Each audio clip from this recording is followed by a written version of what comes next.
Guys, যে দিদিটাকে আমার মাম্মামকে কোলে নিয়ে খেলতে দেখছেন ওনার ব্যাপারে ভিডিও শেষে একটি ইন্টারেস্টিং কথা বলবো, তাই না টেনে ভিডিওটি সম্পূর্ণ দেখুন। বন্ধুরা, আজকের দিনটা বেশি স্পেশাল কারণ আজকে আমরা যাচ্ছি দক্ষিণারাম বৌদ্ধ বিহারে। আজকে অনেক বেশি মজা হবে, ঘোরা হবে আর সন্ধ্যা হবে কজ্জি ডুবিয়ে খাওয়া দাওয়া। আর আমরা সবাই রাখাইনদের ট্রেডিশনাল ড্রেস লুঙ্গি আর শার্ট পরেছি, কেমন লাগছে অবশ্যই জানাবেন। এদিকে হিমু এই ড্রেস পরে তো মহা বিপদে পড়ে গেছে, কারণ তার লুঙ্গি খুলে যাচ্ছিল বারবার। আর আমার কোনো সমস্যাই হচ্ছিল না, কারণ আমি তো এই সবাই অভ্যস্ত, তাই নো চিন্তা। আর এদিকে সবাই একে একে বের হচ্ছিল, সবাই সেজে গুজে লালে লাল শাহজালাল, আর অর্কেরও হিমুর মতো অবস্থা গোলমাল। ছোটশালী বের হলে চুকে দিল কালো চশমা, আমার মাম্মাম আজকে গায়ে দিল গোলাপি জামা। মা আর মেয়েকে কেমন লাগছে জানাতে ভুলবেন না। এরপর সবাই গুটি গুটি পায়ে রওনা দিলাম বিহারের দিকে। আর আমি, মাম্মাম এবং পাখি তিনজনে আজকে একেবারে ম্যাচিং, কিন্তু শর্ট হাতা শার্ট পরে একটু আনইজি লাগছিল আর অতিরিক্ত বয়স্ক লাগছিল নিজেকে। মাম্মাম আসলে কিছুই বুঝতেছিল না কি হচ্ছে এখানে মূলত, তাই তার মুখে কোনো হাসি নেই আর চারদিকে অতিরিক্ত আওয়াজ। মাম্মাম কিন্তু এত আওয়াজ সহ্য করতে পারে না, অনেক বেশি বিরক্ত বোধ করে, তাই কোনো তার মুখে আজকে হাসি নেই। আর এদিকে গলি থেকে বের না হতে যা ভাবছিলাম সেটাই হয়ে গেল,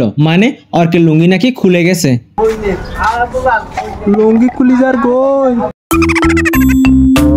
যাই হোক, এখন বাসায় গিয়ে লুঙ্গি পরে আসার মতো সময় আর নাই, তাই লুঙ্গির উপর কোন রকম বেল্ট একটা পরিয়ে দিয়ে চলে আসলাম বিহারের গেটে। আর ভেতরে ঢুকতে জমকালো পরিবেশ, কেউ বসে বসে ধর্ম দেশনা শুনছিল, আবার কেউ বাইরে ঘোরাঘুরি করছিল, আবার কেউ বসে বসে মুন্ডিও খাচ্ছিল। এখন আমরা চিন্তা করলাম বাইরে ঘোরাঘুরির চেয়ে বসে বসে সবকিছু দেখাই ভালো হবে, তাই সবকিছু একটু রিল্যাক্সে দেখার জন্য টুক করে তিনজনে তিনটা চেয়ার নিয়ে বসে পড়লাম। কিন্তু পাশেই দেখি কচ্ছপ মহাশয় মেলায় হাজির। কিছুটা দূরে রাখাইন যুবকরা তাদের ঐতিহ্যবাহী একটা ডাক বাজাচ্ছিল, এটা অন্য ডাকের মতো নয়, আবার এটা বাজানোর তালও আলাদা।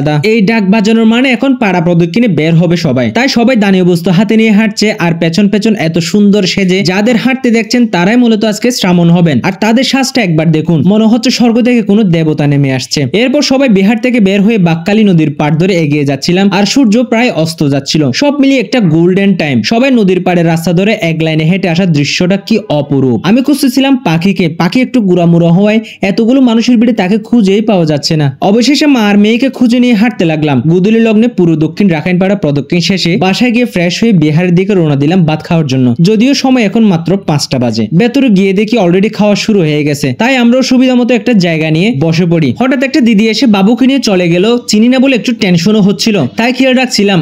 আসলে এমন অনেকে আছে যারা ছোট বাবু দেখলে কোলে নিতে চায়, কিন্তু সমস্যা হলো আরেক জায়গায়। এখন বাবুকে কোলে নিল কিন্তু আর ফিরিয়ে দিতে চাচ্ছিল না। এরপর আমরা খাওয়া দাওয়া করে যখন মাম্মামকে নিতে গেলাম, দিদিটা দিতেই চাচ্ছিল না। তবু বাবুকে যখন নিয়ে নিতে চাইলাম আমরা, তখন উনি এক প্রকার কান্না শুরু করে দেয়, তাই বাধ্য হয়ে আবার দিয়ে দিলাম।